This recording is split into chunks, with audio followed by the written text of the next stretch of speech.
Hey guys, this is Agamemnon from SC2 Mistakes, where you learn from our mistakes. Here with FuriousGeo. Hello, Starcraft universe. Hope you guys enjoyed the first video. We're going to hit play. And I want you guys to just take a look at the right side of the screen. You'll notice that we have a 46-minute video for you. We're going to be slowing this right down throughout the whole thing so that you can enjoy every single second of this nearly hour-long video. Just kidding. We're going to speed it up. Okay, so as you guys, if you remember from the previous video, we talked about expansions, expansion timings. Gio, do you want to take everyone through when you think some good times for expansions are? Well, we kind of touched on it a little bit in the last video. I mean, when you're putting a little pressure on, I think as a ZERG, it's funny what I'm doing here. I have this paranoia with Protoss with cannon rushing, so always right away when I was playing Terran, I would always send a SCV out here and do this. But yeah, with the expansions, I mean, I learned from the last game that if you don't expand early, you're always going to be nervous with your expansion, which I think is a very interesting thought process. Right. Because initially you'd think, well, I'll expand later and I'll be safer, but that isn't really the case. Yes. And in this game, I really focused on expanding and trying to turtle the opponent. Yeah, it almost seemed like once you get past a certain point, there's almost no time when you feel that it's safe. But in the last game, even though you expanded at the 12-minute mark, and I'm just going to slow down for 1 second because, again, we have some nice early aggression here. Yeah, I do the same thing. And I just want to note, I didn't 6-7 pool here. No, it was I later. waited a little longer, and that is strictly just the map. Oh, okay. Right? Yeah. So there's different locations that he could have been. It wasn't simply a two-player map, so that's why it was a little longer.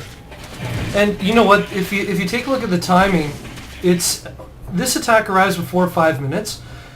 As a Protoss player, I will tell you that that's a very awkward timing.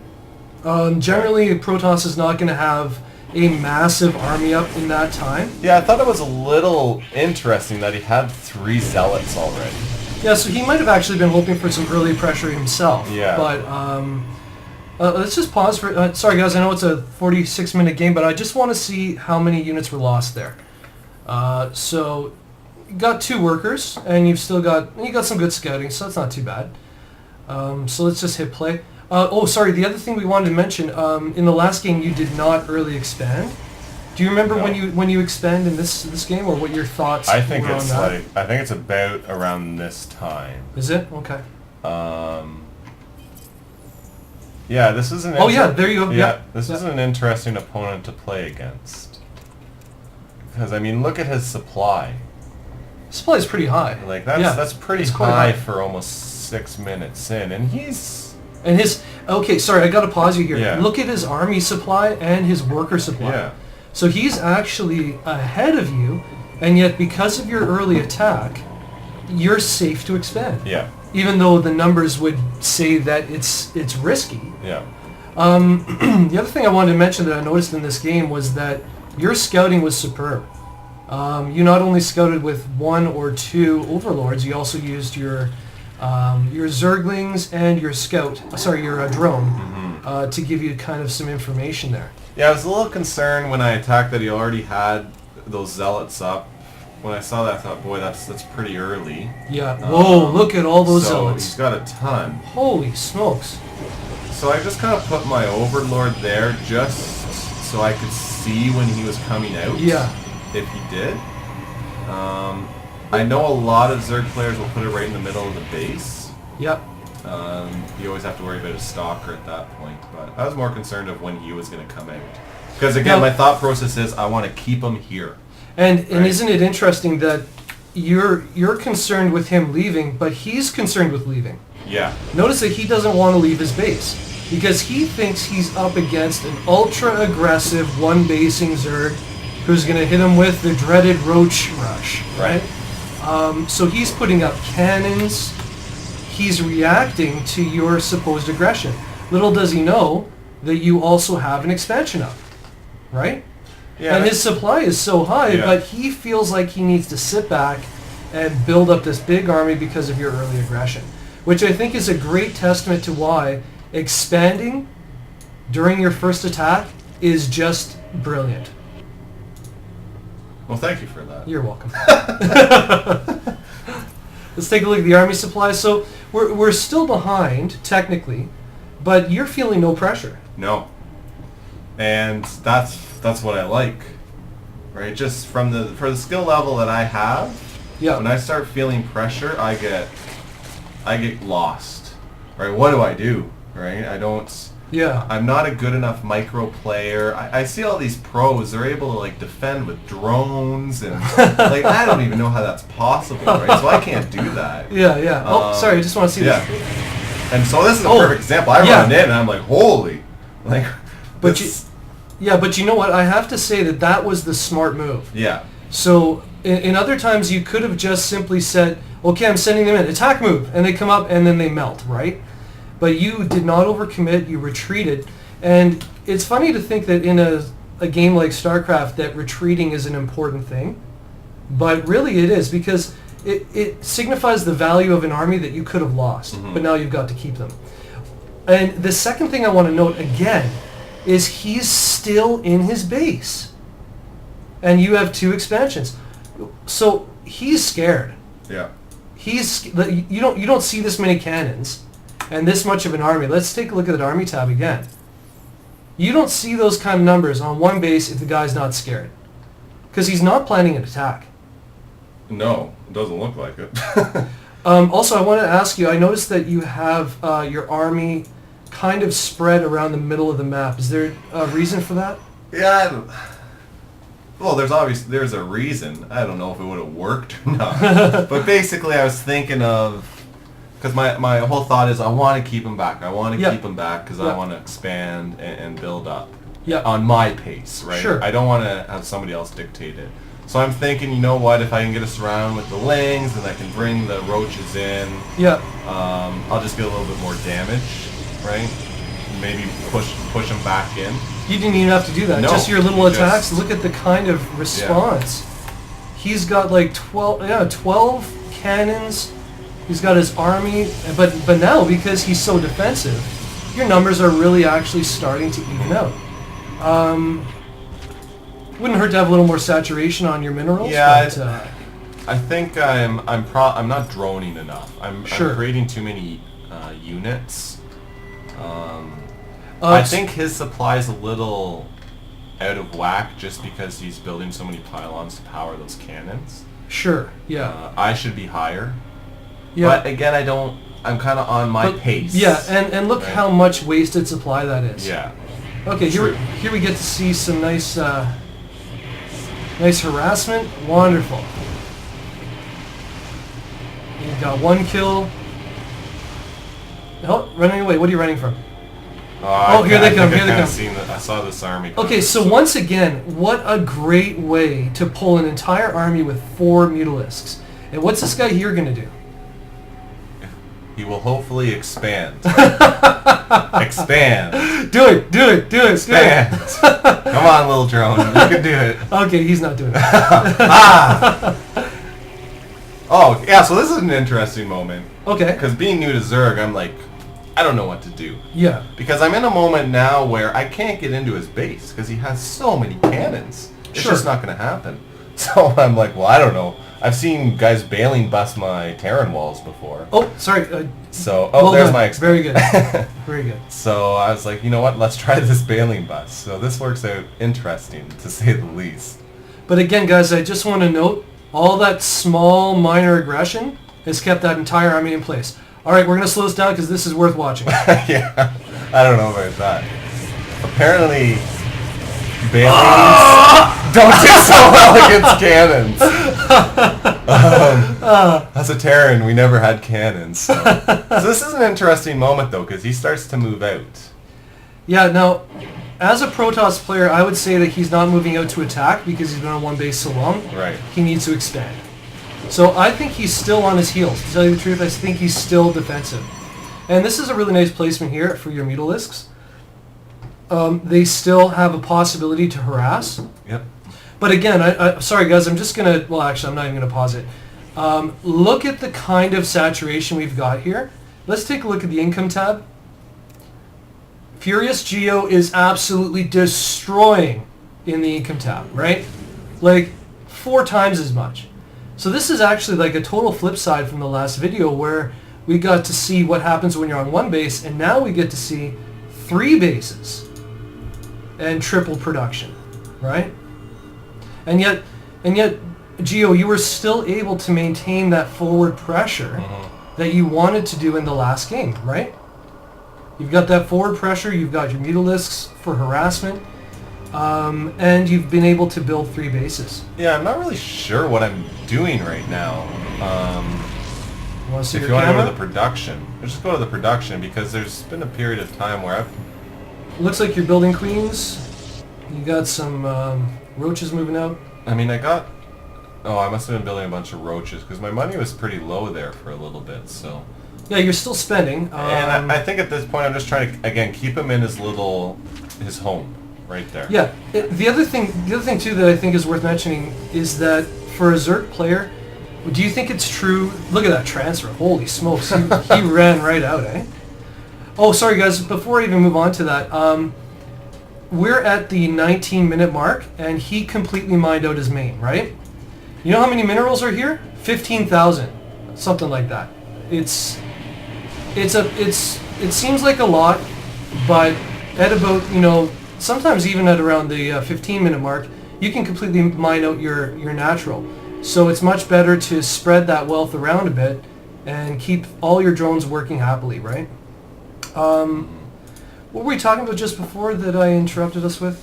Well, we were just talking about my money spending, but again, I was in a real supply lull for a while. I think I'd start to ramp that up.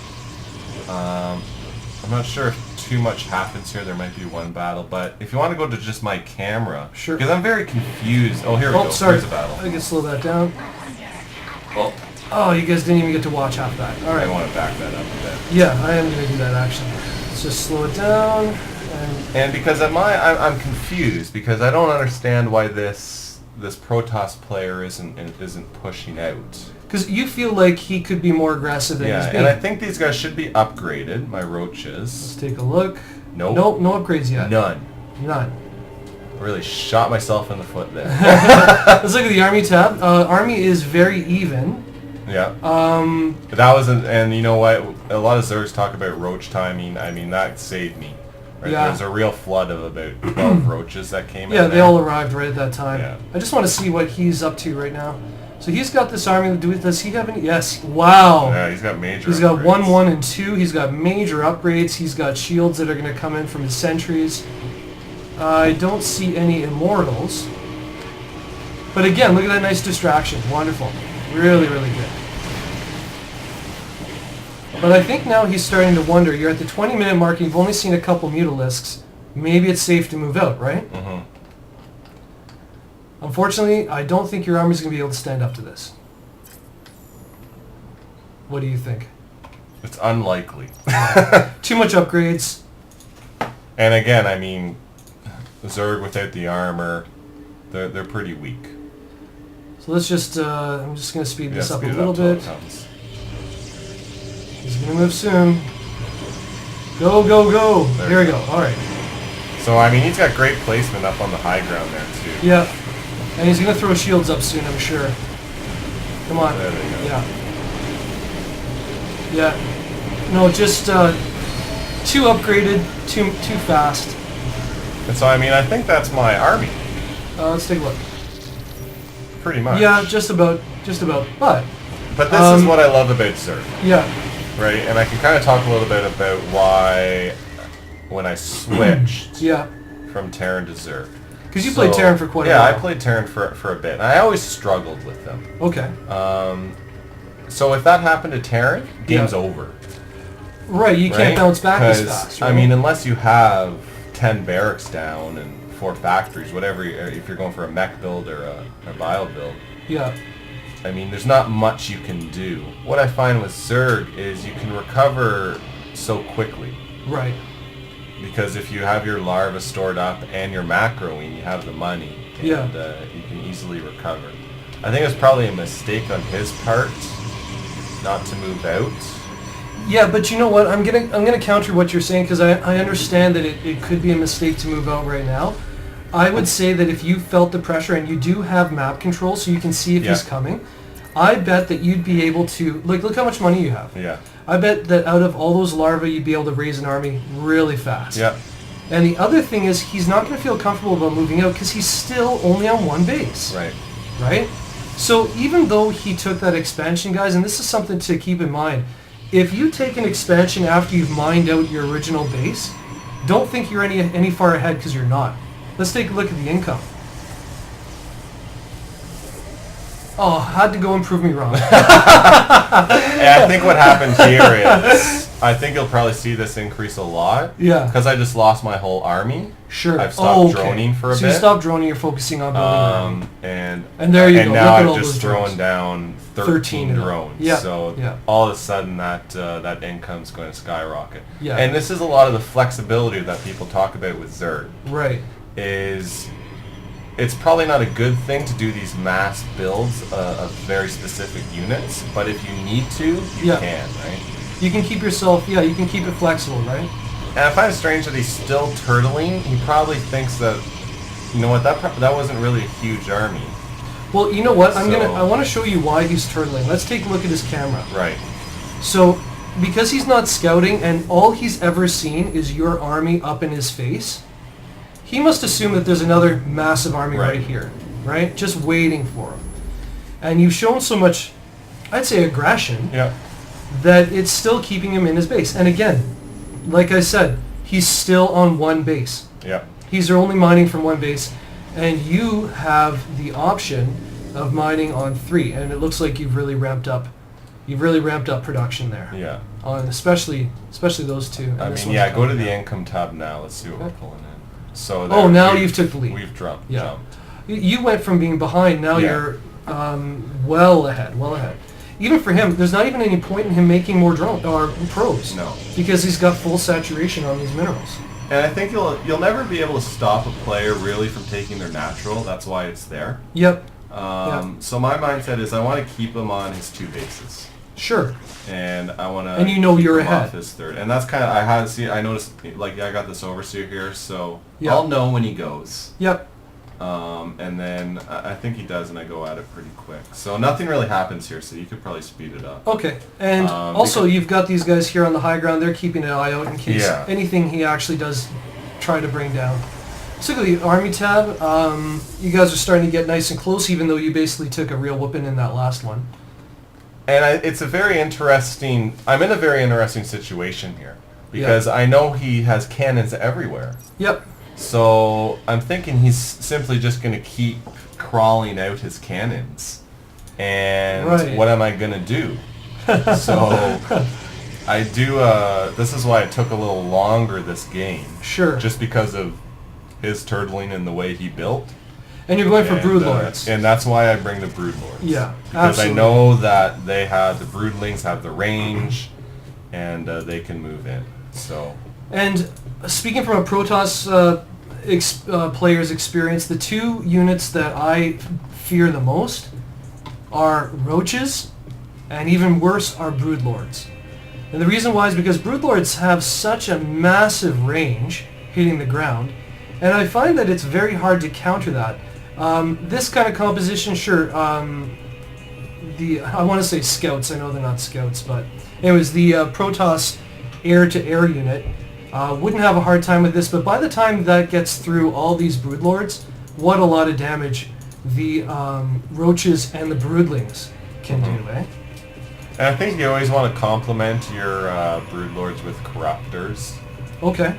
It's such an easy transition because you need to make the corruptors first, in order to make the broodlords. So I'd never suggest. I mean, you always want to have some corruptors with your broodlords. By the way, your army supply has now eclipsed his. Yeah. So I'm pumping army now, basically.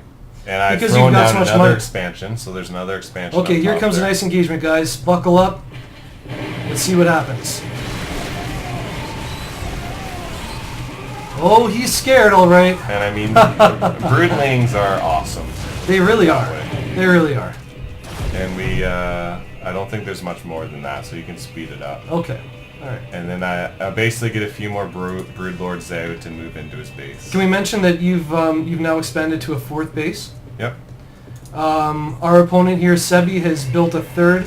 But again, he's almost mined out. See how quick that happens, guys? Like, he's almost mined out on his 2nd, and now he's getting ready for his 3rd. But it's not going to do him any good because he's just one basing it. Look at the difference in the income. And I think it's interesting to know, you never want to hit that expansion too early either if you think you're going to take it out. Right. Because you don't want him to cancel it. No, that's right. I've actually sometimes been in a position where I can actually attack the building Expo, and I wait till it finishes. Yeah. Just because I don't want to allow that possible cancellation. Yeah. And I think the big thing is I have eyes. Yeah, right? So let's take a look at that again because this is what you see. Yeah. This is what he sees. So again, what a difference. It's not just scouting. Even the fact that you've had a forward presence with your army has always given you knowledge of where he is at any time. Mm-hmm. And it's kept him contained. I don't even think he has the ability to transfer probes to this. I think they would just get slaughtered by your army. Let's take a look at the tab. 154 to 103. How the tides have turned. And you're on 4 bases now. This one's not saturated yet, but it will get there soon enough. If you're fully aware of this expansion? Yeah, I mean, I know it's there. I have the creeps. This is the one thing that's changed, right? The creep. Mm-hmm. So I know everything that's going on. Yep. And it's not being mined, so I don't really care. Okay, good. So right? you realize that. Yeah, I don't care. It's not a big priority because he's not making any money on it anymore. I think at this point I'm just. I think I'm nervous. I don't know why. Just being a new ZERG player. Sure. I'm just like, you know what? I want to get a mass army up. Well, this looks scary, right? And I want to make sure everything's okay. Yeah. Because I've engaged in 200 Protoss Terran armies and melted. Now, the interesting thing is that you're not... You might feel... See, you at the time, you know that you're close to 200, but he's not. No. He's 150 to your 200, right? So look how fast you've been able to do that, and you're on 4 bases. Would you like to tell us, I don't know if you can remember, but what some of your thoughts were when you did choose to take these expansions? Like, what was it that triggered your decision, okay, I'm going to expand now? Well, it's always the kind of thing, if you have the money, you need to be doing something. Right, if so it's better not to spend upgrading, it, right? like, you need to spend it. I probably should have 2 more bases at this point. Okay. Yeah, you probably could, but you're at max. Right. You're at max anyway. And so. I mean, this is like I think I actually burrowed these roaches, which I'm very proud of. Oh, yeah, there they go. Watch them heal. Oh, beautiful. And he doesn't have an observer, I don't think. No. But I mean, you see the power of the broodlords here. Oh, they just stand back and just pummel. Yeah. It's just not. It's like I always say about Protoss. It's not fair playing against Protoss. Look at that army supply just dwindle. And I think at the same time you did a 2-pronged attack on his. So I'm just shut it down, right? Nexus. Yeah. Basically, at this point, I know he's done. Yeah. Yeah. But it's such a weird build that he did with all those cannons.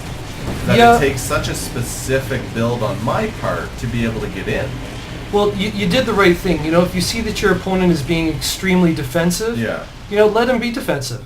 Let him stay in his little hole. Look how far forward you can come. And did you ever at any time feel worried that he'd even be able to get into your base? I don't think, because I always had his front ramp. Yeah. And that's an interesting strategy to think about, is trying to control your opponent's front ramp. Absolutely. Because it's, as you can see it, I mean, the fear that it puts into him is what is he going to... He knows if he sends those probes out, they're done. Oh, he's got nowhere to go. So... yeah, it's what I kind of called it is it's slowly bleeding your opponent. Yeah. Yeah. It's playing a containment. Yeah. A containment game. And it's an interesting thought because when I saw some of your videos with Ziggity, he had mentioned that, I think he had told me that he doesn't want to cheese to win in bronze. Right. And I don't think any of us want to cheese to win in bronze. No, that's true. So this is an interesting way to win in bronze by not really cheesing. Yeah, yeah. Right? You always have to be aware of your opponent cheesing. Yep. But if you can contain him, he'll slowly just bleed out, and you feel a little better about your play too. I'd like and to, nothing really happened. Yeah, so I mean, why not, right? Sure, I guess you got that's the money. point. Yeah. And then, because at this point I'm trying to figure out, I'm so new to ZERG, I'm like, how do I get into this base? And I guess I remember that, okay, the Broodlords have such a great range. Yeah, they can just kind of shoot them in, and that's eventually what I do, and it just takes over the base. So. Well, we've only got a couple minutes left in the game, so let's just watch that final attack, and I think that's going to probably put the nail in the coffin for Sebi. Again, I do want to notice, hey guys, again, look at these probes doing nothing. He can't reinforce here. Let's look at the income tab. Just ridiculous. 8 times difference. So, just to drill home the point, there are times in the game that you should expand. We saw expansions when there's an initial attack, especially if you're able to damage the economy. And do you think there's really reason, like you talked about the fear factor, being afraid of it's expanding. Like, watching these, do you kind of feel that maybe that fear is unfounded now? I think so, and I mean, we all watch the pros play. Yes. And it doesn't matter what race they are, they're expanding. Like, I've seen ZERG pros, they'll go pool, reactor, expand. Yeah. Right? And we sit there and watch it, and we're like, we can't do impossible. That, right? It's just impossible. But like I said before, it's more impossible to expand at the 8 to 10 minute mark. That's the awkward, right? It's very, time. very awkward because you're not bringing in enough money to feel comfortable to defend it. Yeah. Whereas you can easily... I mean, I would suggest everyone to try it, is it's not that difficult to defend an expansion at the 4 minute, 5 minute mark, right? Well, you know, we're... If you scout. If that's you scout, important, absolutely. Right, you have to scout.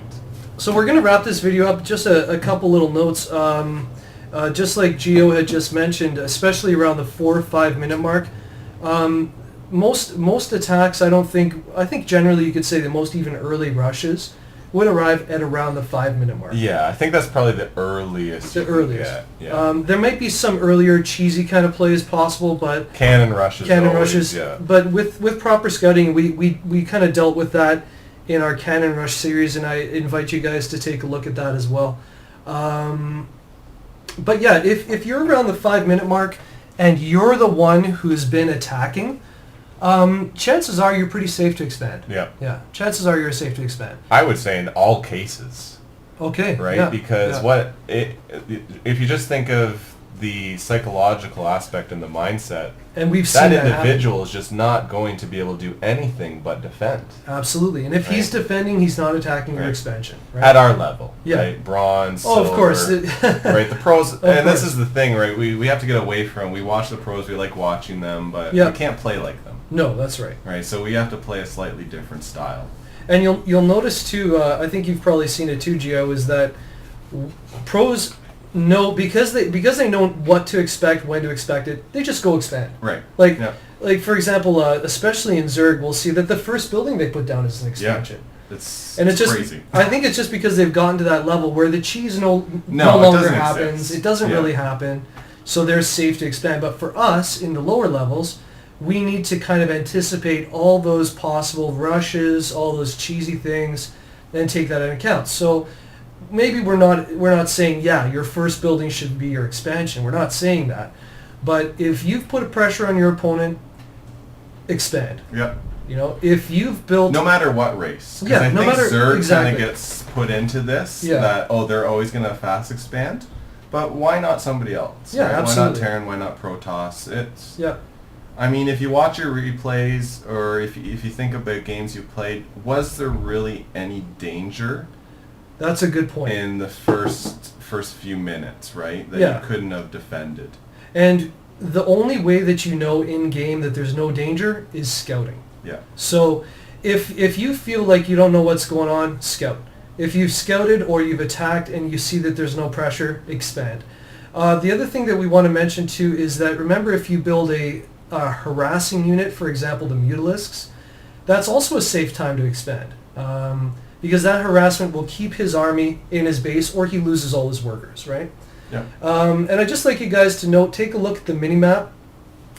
Let's take a look at the... okay, we got the income tab up there. Look at the numbers.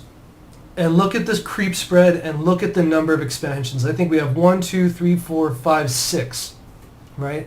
So these two games are both played in the same 2 days? Yeah, same day. Yeah, same day. Same day? Yeah. And two massive differences, right?